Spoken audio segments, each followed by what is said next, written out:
আপনারা দেখছেন নিউজ তৎকাল 24। নমস্কার, নিউজ তৎকাল 24 এ আপনাদের স্বাগত। আপনাদের সাথে আমি পৌশমী। দেখে নিন এখনকার সংবাদ শিরোনাম। শহীদ উত্তম কুমার সিং গুরুংকে শ্রদ্ধার সাব্রুমে পরিবারের সঙ্গে সাক্ষাৎ সিআরপিএফ এর দলের। ত্রিপুরা বিধানসভার অধ্যক্ষ পদে রামপদ জমাতিয়ার নাম প্রস্তাব। মুখ্যমন্ত্রী বাসভবনে সৌজন্য সাক্ষাৎ ও শুভেচ্ছা বিনিময়। একই জমিতে 7 প্রজাতির আলু চাষ, সাফল্যের নজর কাড়লেন বাইকোড়ার কৃষক। স্বামীর বিরুদ্ধে কুরুচিকর ভিডিও ভাইরাল, অভিযোগ, থানায় স্ত্রী অভিযোগ দায়ের। বিশ্বাসের সুযোগে ভিডিও ধারণ করে ব্ল্যাকমেল, কৈলাসহর মহিলা থানার অভিযোগ চাঞ্চল্য। মেলাঘর পৌরসভায় তালা, বিতর্কের মুখ খুললেন চেয়ারপারসন অনামিকা ঘোষপাল রায়। সাব্রুমের সাংবাদিক সুকান্ত দাসের পিতা অবসরপ্রাপ্ত প্রধান শিক্ষক যোগেন্দ্র দাসের প্রয়াণে শোকের ছায়া। এখন দেখে নিন বিস্তারিত সংবাদ।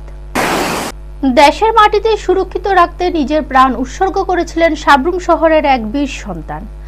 আজ তার সেই আত্মত্যাগ শ্রদ্ধা ও গর্বের সঙ্গে স্মরণ করে দেশবাসী। 1999 খ্রিস্টাব্দে 13ই মার্চ দেশের জন্য আত্মবলিদান দেন সাব্রুম শহরের সন্তান শহীদ উত্তম কুমার সিং গুরুং। জানা যায়, সেদিন অসমে উগ্রবাদীদের বিরুদ্ধে টহলদারি চালানোর সময় 60 ব্যাটালিয়নের কেন্দ্রীয় রিজার্ভ পুলিশ বাহিনী সিআরপিএফ এর জওয়ানদের উপর অতর্কিত হামলা চালায় উগ্রবাদীরা। সেই হামলায় শহীদ হন উত্তম কুমার সিং গুরুং। ওই ঘটনায় তার সঙ্গে আরো শহীদ হন সিআরপিএফ জওয়ান যশবন্ত সিং, হরেন্দ্র চৌধুরী, পিএস মাধুরী এবং গাড়ি চালক জহরলাল। প্রতি বছরের মতো এবারও শহীদ উত্তম কুমার সিং গুরুং এর প্রতি শ্রদ্ধা জানাতে সিআরপিএফ এর পক্ষ থেকে একটি প্রতিনিধি দল তার বাড়িতে গিয়ে উপস্থিত হন। আগরতলা থেকে ইন্সপেক্টর সুধীর কুমারের নেতৃত্বে এই দলটি শহীদের পরিবারের সঙ্গে সাক্ষাৎ করেন এবং শ্রদ্ধা নিবেদন করেন। সংবাদ মাধ্যমের সঙ্গে কথা বলতে গিয়ে সিআরপিএফ ইন্সপেক্টর সুধীর কুমার বলেন, দেশের জন্য নিজের জীবন উৎসর্গ করা শহীদ উত্তম কুমার সিং গুরুং এর মতো বীর সেনাদের জন্য আমরা গর্বিত। তাদের এই আত্মত্যাগ দেশবাসীর কাছে চিরস্মরণীয় হয়ে থাকবে। Video report, News Tatkal 24. A very good morning to all of you. Myself, Inspector J.D. Sudhir Kumar from GC Agartala. I want to just say about Shaheed Constable J.D. Uttam Kumar Gorang. He is from 60 Battalion of CRPF, was deputed in the state of Assam when it was boiling with insurgent activities. On the 13th of the March 1919, on patrol was attacked by the insurgents when it was passing through a dense jungle. The insurgents opened heavily fire at the troops. On receiving the fire, the troops immediately retaliated the forced the insurgents to flee from the area. During the fierce encounter, Shaheed Naik Yashwant Singh, Shaheed Las Naik Harinder Chaudhary, Shaheed Constable J.D. Uttam Kumar Singh Gorang, Shaheed Constable J.D. P.S. Madhavi and Shaheed Constable Driver Jawahar Lal, who were at the front, received severe injuries. Despite sustaining injuries, they fought bravely and kept firing at the insurgents. Later, the brave assembled their injuries and attained martyrdom. গণতান্ত্রিক ব্যবস্থা বিধানসভার অধ্যক্ষের দায়িত্ব অত্যন্ত গুরুত্বপূর্ণ ও মর্যাদাপূর্ণ। প্রাক্তন অধ্যক্ষ বিশ্ববন্ধু সেনের প্রয়াণের পর এই গুরুত্বপূর্ণ দায়িত্ব পালনের জন্য নতুন নেতৃত্বকে সামনে আনতে উদ্যোগ নিল ভারতীয় জনতা পার্টির নেতৃত্বাধীন এনডিএ জোট। রাজ্যের এনডিএ জোট অর্থাৎ বিজেপি, আইপিএফটি ও ত্রিপুরা দলের বিধায়কদের পরিষদীয় বৈঠকে ত্রিপুরা বিধানসভার অধ্যক্ষ পদে রামপদ জমাতিয়ার নাম প্রস্তাব করা হয়। এ উপলক্ষে মুখ্যমন্ত্রী সরকারি বাসভবনে সৌজন্য সাক্ষাৎ ও শুভেচ্ছা বিনিময় করেন তিনি। এই সময় উপস্থিত ছিলেন দলের একাধিক বিধায়ক ও মন্ত্রীরা। উপস্থিত নেতৃবৃন্দ আগামী দিনে অধ্যক্ষ হিসেবে দায়িত্ব পালনে রামপদ জমাতিয়ার সর্বাঙ্গীন সাফল্য কামনা করেন এবং তার নেতৃত্ব বিধানসভার কার্যক্রম আরও সুসংগঠিত ও ফলপ্রসূ হবে বলে আশাবাদ ব্যক্ত করেন। ব্যুরো রিপোর্ট, নিউজ তৎকাল 24। নমস্কার। আজকে আমাদের পরিষদীয় বৈঠকে বিজেপি আইপিএফটি ত্রিপুরা মাথার বৈঠকে আমাকে ত্রিপুরা রাজ্যের স্পিকার হিসাবে, অধ্যক্ষ হিসাবে নির্বাচিত করার জন্য, প্রস্তাব রাখার জন্য আমি বিশেষ করে আমাদের দলীয় নেতৃত্ব, কেন্দ্রীয় নেতৃত্ব যারা আছেন, যশস্বী প্রধানমন্ত্রী, যশস্বী আমাদের নীতিন নবীনজি, স্বরাষ্ট্রমন্ত্রী অমিত ভাই শাহজি এবং বিএল সন্তোষজি, এবং বিশেষ করে আমাদের ত্রিপুরা রাজ্যের প্রভারী ডক্টর রাজজি রায়জি এবং আমাদের স্টেট মুখ্যমন্ত্রী প্রফেসর ডক্টর মানিক সাহাজি এবং স্টেট সভাপতি, রাজ্যসভার সাংসদ মাননীয় রাজীব ভট্টাচার্যজি এবং ডেপুটি স্পিকার চিফ হুইপ এবং সমস্ত মন্ত্রী এবং এমএলএ, আমাদের 3 দলীয় যারা আছেন সবাইকে আমার তরফ থেকে আমি ধন্যবাদ জানাচ্ছি। আমি সবার কাছে সহযোগিতা চাইব। আমাদের প্রয়াত অধ্যক্ষ বিশ্ববন্ধু সেন যে সুন্দরভাবে চালিয়ে নিয়ে গেছেন, আমি অবশ্যই ওনার পথ অনুসরণ করে আমি অবশ্যই চালাতে চেষ্টা করব, আমার দায়িত্ব পালন করতে চেষ্টা করব।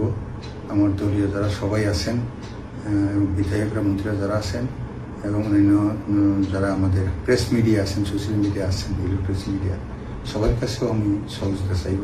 আপনারা আমাকে সহযোগিতা করবেন। আমি যাহাতে আমাকে যে গুরু দায়িত্ব দেওয়া হতে যাচ্ছে এবং দলীয়ভাবে এনডিএর তরফ থেকে যেটা আমাকে নির্বাচিত করা হয়েছে, পরিশ্রম, নতুন ভাবনা ও সঠিক দিক নির্দেশনায় এই 3-এর সমন্বয় ঘটল কৃষিক্ষেত্রে যেমন চমক সৃষ্টি করা যায় তারই উজ্জ্বল উদাহরণ গড়ে তুলল বাইখরা এলাকায় এক কৃষক। একসঙ্গে 7 প্রজাতির আলু চাষ করে ইতিমধ্যে তাক লাগিয়ে দিয়েছেন তিনি।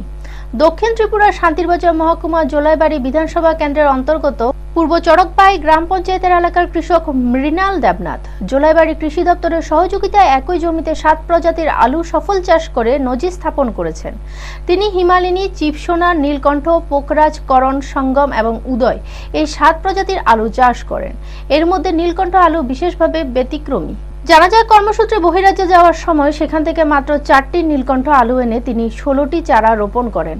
পরবর্তীতে সেই গাছগুলো থেকে প্রায় 14 কেজি আলু উৎপাদন করতে সক্ষম হন তিনি। ভবিষ্যতে এই আলু সংরক্ষণ করে আরো বৃহৎ পরিসরে চাষের পরিকল্পনা রয়েছে বলে জানান কৃষক মৃণাল দেবনাথ। জোলাইবাড়ি কৃষি দপ্তরের তত্ত্বাবধানে শ্রীধাম দাসের পরামর্শ এবং কৃষি দপ্তরের নির্ধারিত গাইডলাইন মেনে এআরসি চারা ব্যবহার করে এই চাষের সাফল্য অর্জন করেছেন তিনি। কৃষি দপ্তরের এই উদ্যোগে সার্বিক সহযোগিতার হাত বাড়িয়ে দিয়েছেন। বৃহস্পতিবার কৃষি দপ্তরের কর্মকর্তারা মৃণাল দেবনাথের আলুর ক্ষেত পরিদর্শন করে উৎপাদনের বিভিন্ন দিক খতিয়ে দেখেন। পরিদর্শন শেষে স্থানীয় কৃষকদের নিয়ে একটি আলোচনা সভার আয়োজন করা হয়।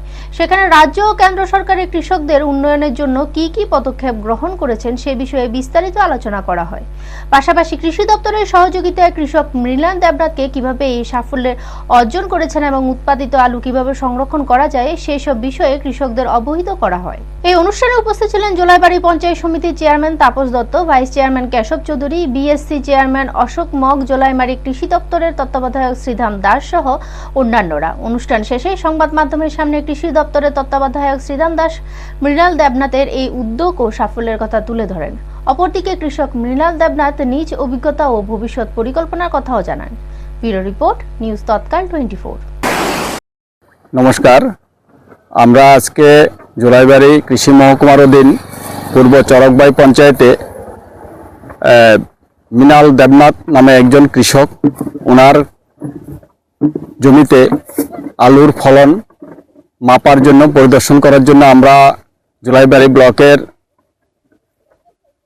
মাননীয় চেয়ারম্যান শ্রী তাপস দত্ত মহোদয় এবং বিএসসি চেয়ারম্যান শ্রী অশোক কুমার মহোদয় এবং অন্যান্য স্টেট লেভেল আমাদের অফিসারবৃন্দ এবং এখানকার অত্র এলাকার কৃষকরা সবাই এখানে আমরা আজকে সমাগম হয়েছি রাজ্যভিত্তিক আলুর ক্রপ কাট করার জন্য। এআরসি পদ্ধতিতে যে আলু, সেটার ক্রপ কাট করার জন্য আমরা এখানে উপস্থিত হয়েছি। আজকে এই মৃণাল দেবনাথের জমিতে আমরা এসে এখানে প্রায় 7 রকম, টোটাল 7 প্রকার আলুর জাত, এআরসির 7 প্রকার আলুর জাতের আমরা ক্রপ কাট করেছি।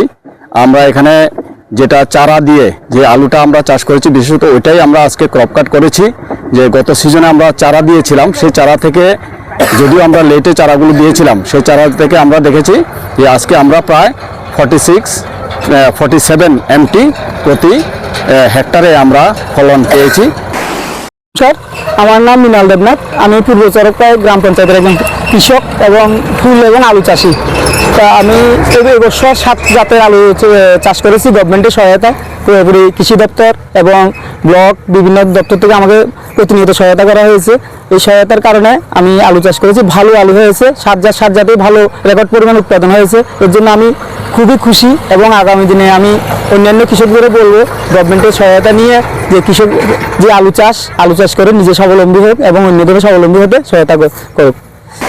পারিবারিক কলহ কখনো কখনো এমন পর্যায়ে পৌঁছে যায় যা ব্যক্তিগত জীবনের গণ্ডি ছাড়িয়ে সামাজিক মর্যাদাকেও প্রশ্নের মুখে দাঁড় করায়। ঠিক তেমনই এক ঘটনাকে কেন্দ্র করে উত্তেজনা ছড়িয়েছে আগরতলায়। স্বামীর বিরুদ্ধে গুরুতর অভিযোগ তুলে আগরতলা পশ্চিম মহিলা থানায় অভিযোগ দায়ের করেছেন এক গৃহবধূ। অভিযোগ, স্বামী সন্দেহ প্রকাশ করে দাবি করেছেন যে তার স্ত্রী অন্য এক পুরুষের সংস্পর্শে এসে সন্তানের জন্ম দিয়েছেন। এই অভিযোগকে সামনে রেখে তিনি সামাজিক যোগাযোগের মাধ্যমে স্ত্রীর বিরুদ্ধে বিভিন্ন কুরুচিকর ভিডিও ছড়িয়ে দিচ্ছেন বলে দাবি মহিলার। এই ঘটনার তীব্র প্রতিবাদ জানিয়ে ওই গৃহবধূ পুলিশের দ্বারস্থ হন। তিনি স্পষ্টভাবে জানিয়েছেন সন্তানটি তার স্বামীরই এবং স্বামীর এই অভিযোগ সম্পূর্ণ ভিত্তিহীন। প্রয়োজনে সত্য প্রমাণের জন্য সন্তানের ডিএনএ পরীক্ষার প্রস্তাব দিয়েছেন তিনি। মহিলার দাবি, ডিএনএ পরীক্ষা হলে সত্য সামনে আসবে এবং স্বামীর এই অপপ্রচার বন্ধ হবে। ঘটনার পরিপ্রেক্ষিতে আগরতলা পশ্চিম মহিলা থানার পুলিশ অভিযোগের ভিত্তিতে বিষয়টি খতিয়ে দেখবেন বলে জানা গেছে। ব্যুরো রিপোর্ট, নিউজ তৎকাল 24। দাদা, একটা সন্দেহের কারণে যদি একটা বাচ্চা বা একটা তার মার জীবন যদি এরকম ভাবে নষ্ট হয় তাহলে কিভাবে হইব না? আমার বাবা তো গরিব, আমার মাও আমার কেউ আমরা সাপোর্টার বলতে মানে আমার যে সাহায্য করব এই মানুষটা নাই। এতদিন আমার লোকে মানুষ এক পাতে খাইছে চলছে, আমার চরিত্রের উপর আঙ্গুল তুলছে না। এখন সাধারণ আমার হাজব্যান্ড যে হাজব্যান্ড, আমি বাচ্চার অন্যের বিচার চাইছি দেখা আমার হাজব্যান্ডের কথা, আমার হাজব্যান্ডে এই চাইছে যে মানুষের কাছে কোথাচ্ছে যে অমুক সমুক অমুক সমুক। সাধারণ কিছু কিছু মানুষ আছে ভিউজ কামানোর লিগে আমার চরিত্র নিয়ে কথা কইতাছে, ঠিক আছে 100 বার কথা কইতাছো, কিন্তু তোমরা এটা তো পাপ্পা যে আমার বাচ্চা আছে, আমি আছে, আমার রাস্তাঘাটে চলতেই, ঠিক আছে। আমি আমার হাজব্যান্ড যে মানুষটা বর্তমানে দাঁড়িয়ে নিয়ে থাকতেছে, আমার তারার লই আমার কোনো ইও নাই। আমার সত্যি কথা যেটা তারার না আমি যে হুমকি দিছি না, তারার মার মুখ হয়েছি না, তার এমন কিচ্ছু না। আমি একটা ভিডিও এই সোশ্যাল মিডিয়ায় পোস্ট করছিলাম, ঠিক আছে, ভিডিওটা করছি। এও আমার হাজব্যান্ড সবার কাছে যেখানে বর্তমানে আছে সবার কাছে কইতেছে যে আমার হাজব্যান্ডের যে হ্যাঁ নাকি বিয়ে হয়েছে না, হ্যাঁ আনমেরিড করেছে না, হ্যাঁ বিয়ে করছে, ঠিক আছে, আর বাচ্চা বউ বাচ্চা নাই করছে। তাহলে আমি এটা জাস্ট সোশ্যাল মিডিয়ায় দিছি। এতদিন আমার কাছে মোবাইল ছিল না, এখন আমার কাছে মোবাইল আনে, আমি এও শুনছি খবর এমন এমন এমন এমন হয়েছে। তারপর আমি সোশ্যাল মিডিয়াতে দিছি যে না হ্যাঁ বউ বাচ্চা আছে, মিঠুন দেবনাথের বাচ্চা আছে, মিঠুন দেবনাথের বউ আছে। সত্য থাকুক না, সাংসারিক বেজাল থাকতেই পারে। একটা স্বামী একটা স্ত্রীর শাস্তিও দেওয়ার অধিকার আছে, কিন্তু এটা কোনো শাস্তিও না যে হ্যাঁ লুকাই সেটা অন্য একটা জায়গায় গিয়ে সেটা বিয়ে করে লাগবে। প্লাস আমি শুনছি যাকে বিয়ে করছে হ্যাঁ নাকি হ্যাঁ হাজব্যান্ডেরও ডিভোর্স দিছে না। আচ্ছা ঠিক আছে, মানলাম, এটা আমার দেখা লাভ নেই, কিন্তু আমার হাজব্যান্ড তো আমার লোক একটা রপাদপ করে সেটা বিয়ে করবো। হ্যাঁ কেন আজকে দেখা যাইতেছে সোশ্যাল মিডিয়াতে একজন স্ত্রী একজন স্বামী ডিভোর্স না দিয়া, একজন স্বামী একজন স্ত্রী ডিভোর্স না দিয়া সেটা বিয়ে করে সেটা সমাজের ভিতরে এভাবে থাকবো, এই অন্যায় এটা সবাই মাইনে নিতে পারে। আর আমার সাধারণ কুতুর জাস্ট আমার মানে আমার ছেলেরা আমার যে কষ্টটা হইতেছে, আমি যে অন্যের বিচারটা করতেছি, এটার পক্ষে মানুষ থাকতে পারে না। আসার একটাই উদ্দেশ্য, মিঠুন দেবনাথ তো একটা ছেলে আছে, জয়শ্রী নাম করে একটা মেয়ে আছে, জয়শ্রী ডেলি ব্লগার, আর হইল রিয়াশীল নামে একটা মেয়ে। তো ওই রিয়াশীলের জামা হইল মিঠুন দেবনাথ, তারে ডিভোর্স না দিয়া জয়শ্রী ডেলি ব্লগারে বিয়ে করছে। জয়শ্রী সাহা, তার বাড়ি হইল গান্ধীগ্রাম স্কুল টিলা। তো আমার কথা হইল যে তারা দুজন ঠিক আছে বিয়ে করে গেছে, তাই যে জয়শ্রী যে বিয়ে যে করছে তে যে ওই মায়ের যে কয়টা জীবন নষ্ট করছে এটার প্রুফ আমার কাছে আছে। আমি আজ পর্যন্ত সোশ্যাল মিডিয়াতে আমার প্রোফাইলটা রেগাইতে দেখেন, সোশ্যাল মিডিয়াতে আজ পর্যন্ত তারার কোনো এভিডেন্স আমি ছাড়ছি না। আমি চাইছিলাম না এটা সোশ্যাল মিডিয়াতে আয়োগ, তারার ব্যাপার 5টা বিয়ে করো 10টা বিয়ে করো, কিন্তু একটা নিষ্পাপ ছেলের লেগে আমি 2টা কথা কইছি। নিষ্পাপ ছেলের লেগে 2টা কথা বলতে গিয়ে রিয়া আমার বাড়ি একদিন ভিডিও করছে, রিয়া যে দিদি আমার সবাই সাহায্য করো, আমার বাচ্চাটার অধিকার বাবার পাওয়া দিয়ে বাচ্চাটার অস্বীকার করতেছে যে বাচ্চাটার বাবাতে না, আবার বয়েজে কইতাছে ভিডিও কইতাছে আমার অডিওতে কইতাছে বাচ্চা তার না। তো মায়েরা যেতেছে ডিএনএ টেস্ট করে বাচ্চাটার সমৃদ্ধি দেওয়া হোক, বাচ্চাটা যাতে বাচ্চার বাবার ফিরে পা। আর যদি বাচ্চা নিয়ে না যেতে পারে তাহলে ফুলের মতো নিষ্পাপ ছেলেটার কি দোষ যে রাস্তায় আজকে উঠতে মেয়েরা কি কারণে? কখনো কখনো বিশ্বাসে হয়ে ওঠে সবচেয়ে বড় ফাঁদ। সেই বিশ্বাসের সুযোগ নিয়ে এক মহিলাকে দীর্ঘদিন ধরে ব্ল্যাকমেইল ও হয়রানির অভিযোগ উঠেছে ঊনকোটি জেলায়। ঊনকোটি জেলার কৈলাসহর মহিলা থানার দায়ের হওয়ার এক অভিযোগকে কেন্দ্র করে এলাকায় চাঞ্চল্যের সৃষ্টি হয়েছে। ফটিকরায় থানাধীন ড্যামডুং পাড়ার এক জনজাতি মহিলা 36 লিখিত অভিযোগে জানান, কুমারঘাটের রাজকান্দিপাড়ার বাসিন্দা প্রদীপ দেববর্মা কৌশলে তাকে একটি নির্জন স্থানে নিয়ে গিয়ে শারীরিকভাবে নিগ্রহ করে এবং তার অজান্তেই ব্যক্তিগত মুহূর্তের ভিডিও ধারণ করে। পরে সেই ভিডিও সামাজিক মাধ্যমে ছড়িয়ে দেওয়ার ভয় দেখিয়ে দীর্ঘদিন ধরে তাকে ব্ল্যাকমেইল করা হচ্ছিল বলে অভিযোগ। অভিযোগ আরও উল্লেখ করা হয়েছে, গত 8 মার্চ অভিযুক্ত ব্যক্তি ও তার এক সহযোগী ওই মহিলার বাড়িতে ঢুকে তাকে জোর করে পানীয় খাইয়ে অচেতন করে এবং সে অবস্থায় আরও কিছু ভিডিও ধারণ করে। পাশাপাশি তার মোবাইল ফোনটিও নিয়ে যায় বলে দাবি মহিলার। ঘটনার পর মহিলা কৈলাসহর মহিলা থানায় লিখিত এজাহার দায়ের করেছেন। পুলিশ অভিযোগের ভিত্তিতে ঘটনা তদন্ত শুরু করেছে বলে জানা গেছে। ব্যুরো রিপোর্ট, নিউজ তৎকাল 24। আমার গাতে লইয়া গিয়েছে, আমার ঘরে লই আইছে, লইয়া তারপরে কোকাকোলা মধ্যে একটা কোকাকোলা খাওয়াইছে, আমার খাওয়াইছে। এখানে মধ্যে তো এটা মিশে দিতে আমি জানি না, আমি খাইয়ে লাইছি, খাইয়েছে আমি বেহুশ হয়ে গেছি গা। তারপর বেহুশ হয়ে গেছি গা, আর আমি আর কইতাম পারছি না, বেহুশ হয়ে গেছি। তারপরে আমার কইতাছে তুমি ঘুমাও, আমি যাই গা, এমনি করে কইতাছি। পরের দিকে পরে আমি ঘুমাই গেছি গা, কইতে পারি না। আর পরে বাঙালি ছেলে একজনের আইনা ছেড়ে আমার রেপ করাইছে। রেপ করার পরে হে ভিডিও করছে, ভিডিও করে সেরা হের মোবাইল দিয়ে হে নিয়ে রাখি দিছে। মেলাঘর পৌরসভাকে ঘিরে সাম্প্রতিক বিতর্কে এবার প্রকাশ্যে মুখ খুললেন পৌরসভার চেয়ারপারসন অনামিকা ঘোষপাল রায়। সম্প্রতি মেলাঘর পৌরসভার 4 জন মহিলা কাউন্সিলর চেয়ারপারসনের কাজকর্মে অসন্তোষ প্রকাশ করে পৌরসভায় তালা লাগানোর অভিযোগ ওঠে। এমনকি তারা ঘোষণা করেছিলেন যে সকাল 10টা থেকে বিকাল 5টা পর্যন্ত তারা পৌরসভা পরিচালনা করবেন। তবে চেয়ারপারসন ও ভাইস চেয়ারম্যান সেদিন অপেক্ষা করলেও ওই কাউন্সিলরদের কেউই পৌরসভায় উপস্থিত হননি বলে দাবি করেন। অনামিকা ঘোষপাল রায়ের বক্তব্য, বিদ্রোহী কাউন্সিলররা তাদের বিভিন্ন অস্বাভাবিক ও অনৈতিক দাবি পূরণ না হওয়ায় এ ধরনের পদক্ষেপ নিয়েছেন। ব্যক্তিগত স্বার্থ পূরণের সাড়া না পাওয়াতেই তারা এই পরিস্থিতি তৈরি করেছেন বলে অভিযোগ তার। একই সঙ্গে তিনি ওই কাউন্সিলরদের বিরুদ্ধে বিভিন্ন অনিয়ম ও দুর্নীতির অভিযোগও তোলেন। এছাড়া সামাজিক মাধ্যমে ছড়িয়ে পড়া আশ্রমে 30,000 টাকা দেওয়া প্রসঙ্গে তিনি স্পষ্ট ব্যাখ্যা দেন। তার দাবি, ওই অর্থের মধ্যে 5,000 টাকা আগরতলা একটি আশ্রমে দেওয়া হয়েছে এবং বাকি 25,000 টাকা বক্সনগর প্রেরণা সোশ্যাল ফাউন্ডেশন নির্মাণ কাজে প্রদান করা হয়েছে। এই সমস্ত রসিদ ও নথি তাদের কাছে রয়েছে বলে জানান তিনি। সব মিলিয়ে বিদ্রোহী কাউন্সিলরদের ওই দিনের কর্মকাণ্ডে তীব্র নিন্দা ও ধিক্কার জানান মেলাঘর পৌরসভার চেয়ারপারসন। ব্যুরো রিপোর্ট, নিউজ তৎকাল 24। তাই আজকে কি তারা কি এসেছে না, এই বিষয়ে আপনার কি মতামত? না, দেখুন, প্রথমত আপনাদের নিউজ চ্যানেলকে ধন্যবাদ যে আপনারা এসে আজকে আমাদের সঙ্গে সাক্ষাৎ করেছেন।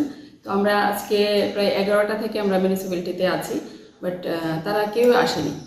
আমরা এখন প্রায় 5টা বাজতে চলছে, আমরা তাদের জন্য অপেক্ষায় আছি যে তারা কখন আসবে, বাট এখন অবধি তারা আসেনি। আচ্ছা, আজকে একটা সামাজিক মাধ্যমে একটা নিউজ দেখলাম যে একটা বৃদ্ধাশ্রমে একটা টাকার নিয়ে একটা নিউজ হয়েছে। হ্যাঁ, তো এই বিষয়টা কতটুকু সত্য? দেখুন, এটা যেটা আপনারা দেখেছেন, এটা সত্যি আমি দেখেও অত্যন্ত দুঃখিত যে এরকম একটা নিউজ হয়েছে। বাট যখন আমি অফিসে এসে এটা তদন্ত করেছি যে বৃদ্ধাশ্রমের নামে 30,000 টাকা আমরা এখান থেকে স্যাংশন দিয়েছি, কিন্তু ওরা 5,000 টাকা পেয়েছে। তো আসলে ওই জায়গার বৃদ্ধাশ্রমকে 5,000 দিয়ে আমাদের বক্সনগরে একটা বৃদ্ধাশ্রম আছে যেখানে বয়স্ক পুরুষদের নিয়ে একটা প্রেরণা সোশ্যাল ফাউন্ডেশন নামে একটা নতুন সংস্থার উদ্যোগ নিয়েছেন। ওরা তখনই আমাদের কাছেও একটা অ্যাপ্লিকেশন করেছেন। যখন আমরা টাকাটা স্যাংশন দিয়েছি, ওরা চেক কিছু দেয়নি। তো যখন আমরা এটা স্যাংশন দিয়েছি তখন ওই জায়গা থেকে আমাদের ট্যাক্স কালেক্ট করে কালেক্টর নারায়ণ দাস, ও কী করেছে, ওদেরকে 5,000 দিয়ে ওই প্রেরণা ফাউন্ডেশনকে উনি 25,000 টাকা দিয়েছেন এবং সেটারও রিসিপ্ট মানি আমাদেরকে আছে।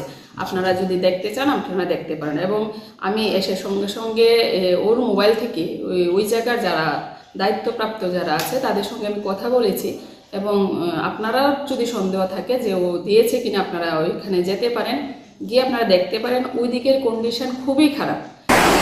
একটি পরিবারে নয় এলাকায় শিক্ষাঙ্গন হারালো এক অভিজ্ঞ মানুষকে। সাব্রুমের প্রখ্যাত অবসরপ্রাপ্ত প্রধান শিক্ষক যোগেন্দ্র দাসের প্রয়াণে নেমে এসেছে শোকের ছায়া। সাব্রুমের প্রেস ক্লাবের কোষাধ্যক্ষ ও সাংবাদিক সুকান্ত দাসের পিতা যোগেন্দ্র দাস, বয়স 78, গতকাল গভীর রাতে সাব্রুম মহকুমা হাসপাতালে শেষ নিঃশ্বাস ত্যাগ করেন। বার্ধক্যজনিত অসুস্থতায় তিনি চিকিৎসাধীন ছিলেন বলে পরিবার সূত্রে জানা যায়। জীবনদশায় তিনি একজন সুনামধন্য শিক্ষক হিসেবে দীর্ঘদিন শিক্ষাক্ষেত্রে অবদান রেখেছেন। প্রধান শিক্ষক হিসেবে দায়িত্ব পালন করে অবসর নেওয়ার পর তিনি এলাকার মানুষের কাছে একজন সম্মানিত ব্যক্তিত্ব হিসেবে পরিচিত ছিলেন। ওনার মৃত্যুর খবর ছড়িয়ে পড়তেই শোকের ছায়া নেমে আসে এলাকায়। সাবরুম প্রেস ক্লাবের পক্ষ থেকে তার প্রয়াণে গভীর শোক প্রকাশ করা হয়েছে। পুত্র সাংবাদিক সুকান্ত দাস সংবাদ মাধ্যমে জানান, গতকাল গভীর রাতে সাবরুম মহকুমা হাসপাতালে তার পিতার শেষ নিঃশ্বাস ত্যাগ করেন। এদিন প্রাক্তন বিধায়ক শঙ্কর রায় যোগেন্দ্র দাসের মৃত্যুর খবরে গভীর শোক প্রকাশ করেন। তিনি মরদেহ পুষ্পার্ঘ অর্পণ করে শেষ শ্রদ্ধা জানান এবং শোক সন্তপ্ত পরিবারের প্রতি সমবেদনা জ্ঞাপন করেন। মৃতকালে যোগেন্দ্র দাস এক ছেলে ও 2 মেয়ে সহ অসংখ্য আত্মীয় স্বজন এবং গুণগ্রাহী রেখে গেছেন। তার প্রয়াণে এলাকায় শোকের আবহ বিরাজ করছে। ব্যুরো রিপোর্ট, নিউজ তৎকাল 24। গতকাল রাতে আমাদের সাবরুম প্রেস ক্লাবের কোষাধ্যক্ষ সুকান্ত দাসের পিতা পরলোক গমন করেছেন। উনি অবসরপ্রাপ্ত প্রধান শিক্ষক ছিলেন। সাবরুম হাসপাতালেই রাত 1:30 নাগাদ তিনি পরলোক গমন করেন। ওনার এই মৃত্যুতে আমরা গভীরভাবে মর্মাহত এবং শোক সন্তপ্ত পরিবারের প্রতি সমবেদনা আমরা প্রকাশ করছি। আমি সুকান্ত দাস, সাবরুম প্রেস ক্লাবের কোষাধ্যক্ষ। আমার বাবা গতকাল রাত আনুমানিক প্রায় 2টা নাগাদ পরলোক গমন করেন। বাবার নাম? বাবার নাম যোগেন্দ্র দাস, বয়স 78। এখনকার মতো সংবাদ এই পর্যন্ত। পরবর্তী সংবাদ দেখার জন্য চোখ রাখুন নিউজ তৎকাল 24 এর পর্দায়। আপনারা দেখছেন নিউজ তৎকাল 24।